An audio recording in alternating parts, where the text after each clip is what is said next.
நமது கலாச்சாரம், நமது பண்பாடு எப்போதும் நம்முடன் நீடித்து இருக்கும். சப்ஸ்கிரைப் திலக்.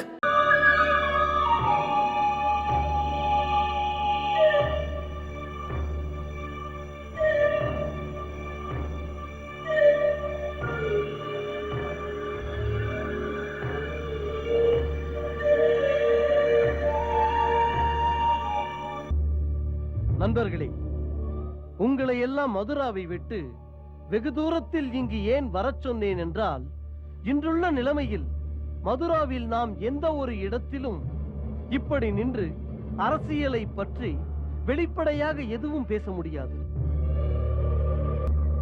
கம்சனின் ஒற்றற்படை நகரத்தில் அங்கிங்கனாதபடி எங்கும் நோட்டமிடுகிறது. அக்ரூரரே, ஆட்சியில் அமர்ந்தபின் அவன் கவனம் நம்மீது அதிகமாகவே இருக்கிறது. அதனால் தான் நிலைமைகளை எடுத்து பேசி தீர்வு காண முடியவில்லை. இன்று எதிலும் அலட்சியமே கூடாது. ஒவ்வொரு அசைவும் அவனால் கண்காணிக்கப்படுகிறது. அதனால் நம் மீது திணையளவு சந்தேகம் கூட அவனுக்கு வரக்கூடாது. ஏனென்றால் சந்தேகம் தான் சங்கடங்களை உருவாக்கும் தூண்டுகோல். தூண்டுகோலை அவன் கையில் எடுக்கும்படி விடக்கூடாது. ஆம், விடக்கூடாது. ஏனென்றால் அவன் அதிகார வெறியில் இருக்கிறான். எதிர்ப்புகள் உருவாகும் என்று எதிர்பார்த்து அவன் விழிப்புடன் இருப்பான். சிறு சலசலப்புகள் எழுந்தால் புயலாக வந்து அதை அழிப்பான். சரியான மதிப்பீடு. இந்த சமயம் அவன் எறும்புக்கும் இடம் கொடுக்க மாட்டான்.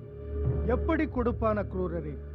குறுக்கு வழியில் ஆட்சி பீடம் ஏறியவன், அவனுக்கும் அச்சம் இருக்கும் அல்லவா? பார்த்து கொண்டே இருங்கள். அவன் ஆட்சி நிலைத்திருக்க நல்லவர்களையும் துரத்தி துரத்தி அடிப்பான். இன்று மக்களின் உள்ளத்திலே அவனை பற்றிய பயம் பதிந்து விட்டது. கம்சன் அச்சுறுத்துகிறான். அதை போக்க வழி இல்லை, எதுவும் இல்லை. இந்த நேரம் அவனை எதிர்த்து நிற்க முடியாது. பொறுத்திருந்து புத்தியுடன் செயல்பட வேண்டிய நாட்கள் இது. விவேகம்தான் வேண்டும். பொருத்தமாக சொன்னீர்கள்.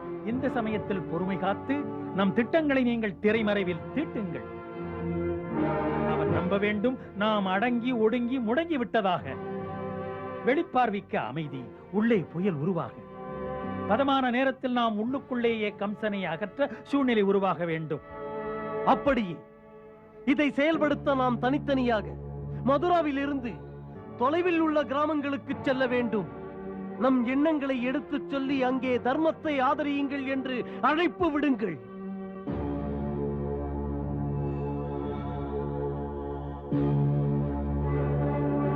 மரணம் ஏற்பட்டாலும் மதுராவை விடக்கூடாது.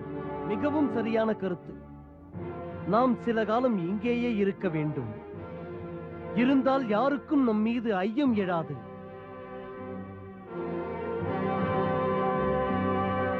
பொதுவாக பிரச்சனை ஒன்றுக்கு விடை தெரியவில்லை.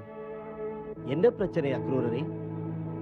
பிரச்சனை எதுவென்றால் ராஜகுமாரர் வசுதேவர் தேவகியை பற்றியது. நாம் எல்லோரும் மதுராவை விட்டு வெளியே சென்று விட்டால் அவ்விருவருக்கும் இங்கே யார் பாதுகாப்பு? அது பற்றி சிந்தியுங்கள். அக்கிரமமாக கம்சன் ஆட்சியை கைப்பற்றினார். ஒரு ஆள் கூட அவனை தட்டி கேட்கவில்லையே. இது ஆபத்தானது. நமது ராஜகுமாரன் உயிரை அழிக்க வழி இது.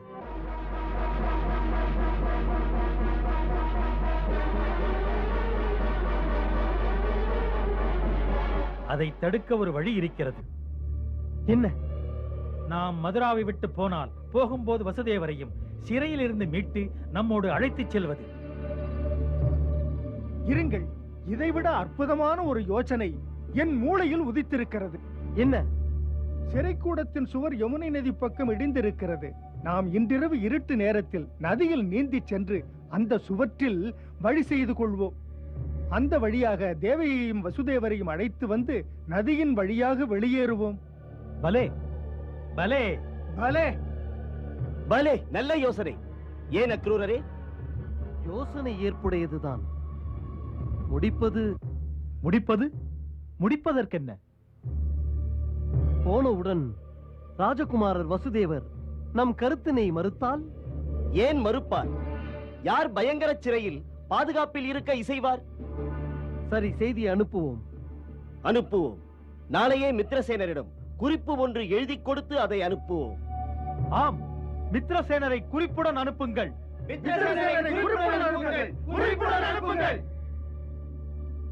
அப்படியே செய்கிறேன்.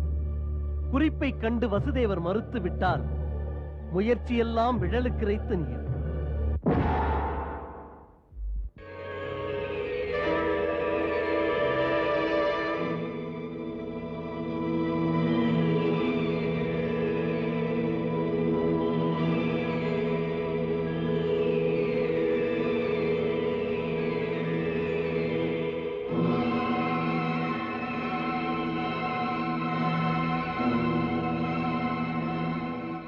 ஐயா சாப்பாடு வந்திருக்கிறதா? சாப்பாடு தான் ஐயா. நல்லது, கதவை தர.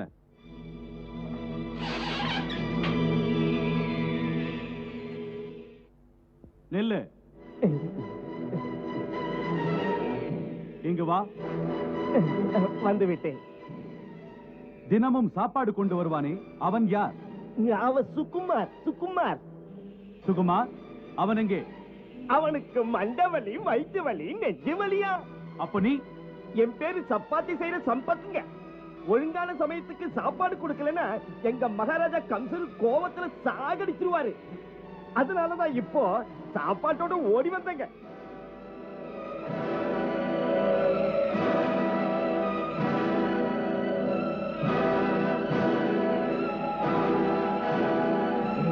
சரி, போ.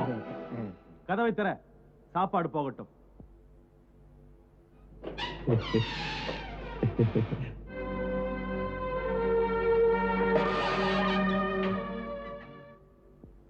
நினைத்தேன், வந்துவிட்டான்.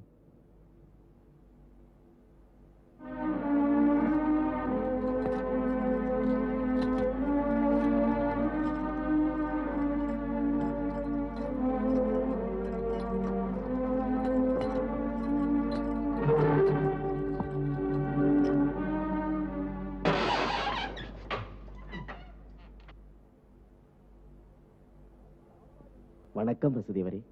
சாப்பாடு சாப்பாடுமா அம்மா, சாப்பாடு. கை கழுவுங்கள், வாருங்கள்.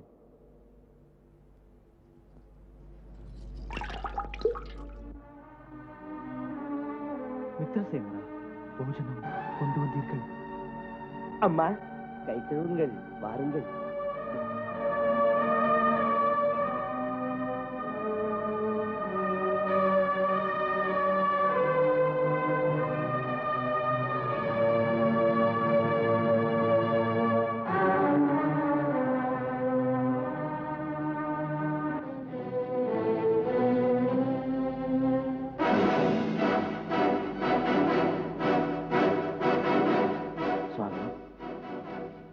அக்ரூரர் கொடுக்க சொன்னார்.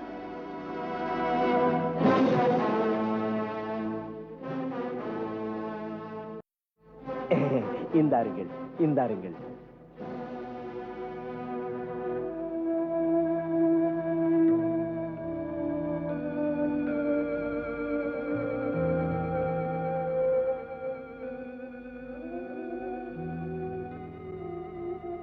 என்ன எழுதியிருக்கிறது?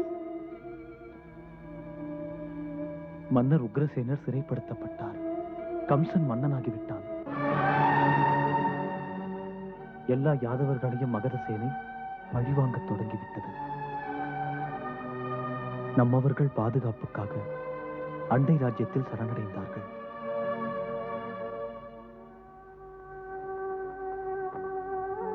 அது மட்டுமல்ல, மன்னர் உக்ரசேனரும் அங்கு பெரியவர் தேவபாகரும் கூட இன்று மாளிகை காவலில் இருக்கிறார்கள். ஒரு செய்தியும் தெரியவில்லை, மர்மம் புரியவில்லை.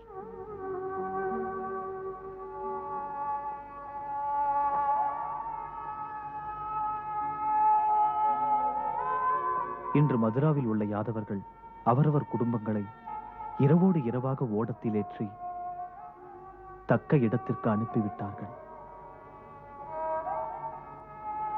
கம்சனுக்கு பக்கபலம் இருப்பதால் எதிர்க்க முடியாத ஜனங்கள் பொறுத்துக் கொண்டு வணங்கி வாழ்கிறார்கள்.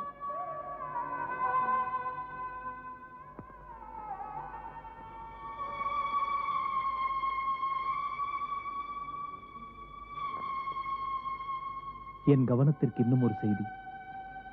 என் தேவி ரோகிணியை அக்ரூரர் இரவோடு இரவாக மதுராவிலிருந்து கோகுலம் போய் பெரியவர் நந்தராய் வீட்டில் விட்டு வந்திருக்கிறார். இதுவும் ஒரு நல்ல முடிவுதான். அக்கா அங்கே நிம்மதியாக இருப்பார். நமக்கு மட்டும் அதிர்ஷ்டம் இருந்தால் துயரங்கள் வேதனைகள் நீங்கி மீண்டும் நல்ல காலம் வரும் தேவி. நம்பிக்கை மட்டும் இருந்தாலே போதும். ஏமாற்ற உணர்வு கூடாது. தேவி, இன்று மானிட சமுதாயங்கள் இருட்டுக்குள் வாழ்கின்றன. அந்த இருட்டை விரட்டி ஒழிக்க உன் நம்பிக்கை எனும் தீப ஒளி ஒரு உதயத்தை அழைக்கட்டும். உலகம் என்ற சிறைக்குள்ளே இருக்கும் இந்த சிறையில் அந்த இடைவெளி வழியாக சூரிய பகவான் தினம் தவறாமல் ஒளி தருவதற்கு தயங்குவதே இல்லை.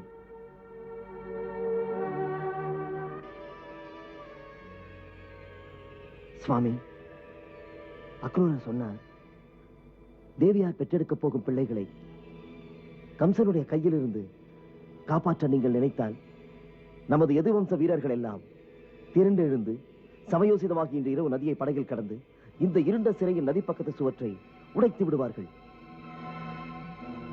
உங்களுக்கு இந்த நேரத்தில் உதவியாக இருக்க நான் ஒன்று கொண்டு வந்திருக்கிறேன். என்ன அது?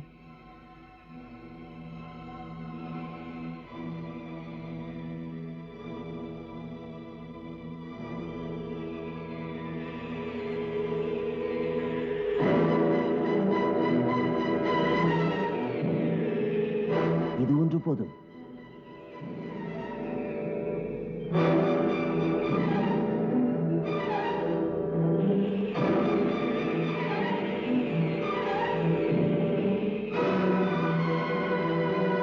இதனால் சிறையின் இரும்பு கதவுகளை சிரமமில்லாமல் திறக்கலாம்.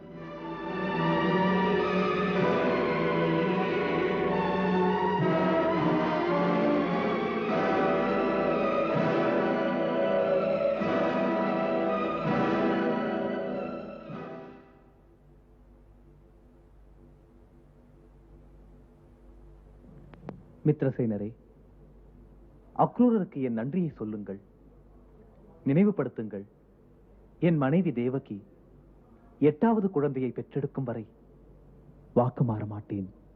போய்விடுவோம், போய்விடுவோம் இங்கிருந்து. போகாவிட்டால் நம் பிள்ளைகளை எல்லாம் கொன்று விடுவார். பயப்படுவது நியாயமா? மனம் ஒப்பித்தானே வந்திருக்கிறோம். கம்சனின் புண்ணியங்கள் குறையட்டும், கம்சனின் பாபங்கள் எல்லாம் வளரட்டும். நாமும் அதற்கு பலி கொடுக்கத்தான் வேண்டும். இந்த பூமியின் பாரங்கள் சீக்கிரம் குறையட்டும். தேவகி, இதுவும் ஒரு தெய்வ சேவை. மற்றவர்களின் நலனுக்காக நாம் உரமாகலாம். தேவகி, துயரம் என்ற இருட்டு இப்படியே இருக்காது. இரவுக்கு பின் பகல். இதுதான் இயற்கையின் தொடர் விளையாட்டு. ஆகையால் சந்தோஷம் என்ற ஒளி வரத்தான் போகிறது. பயணம் அதுவரை தொடர்வதற்கு மனித மனத்தில் 2 குணங்கள் நிச்சயம் இருக்க வேண்டும். விவேகம், மன உறுதி. மாறாத உறுதியே மனிதனின் சக்தி. துயரங்களை தாங்க சக்தி, உறுதியை தர பக்தி. தெய்வம் விட்ட வழியென்று நிம்மதியாக இருந்துவிடு. பொறுத்துக்கொள், ஆண்டவன் வருவான். எத்தனை நம்பிக்கையுள்ள பக்தி, அசைக்க முடியாத உறுதி. நம்பிக்கைதான் பக்திக்கு ஆதாரம். ராதே, யாருக்கு நம்பிக்கை இல்லையோ அவர்கள் எப்படி என்னை பார்ப்பார்கள்? வருவார்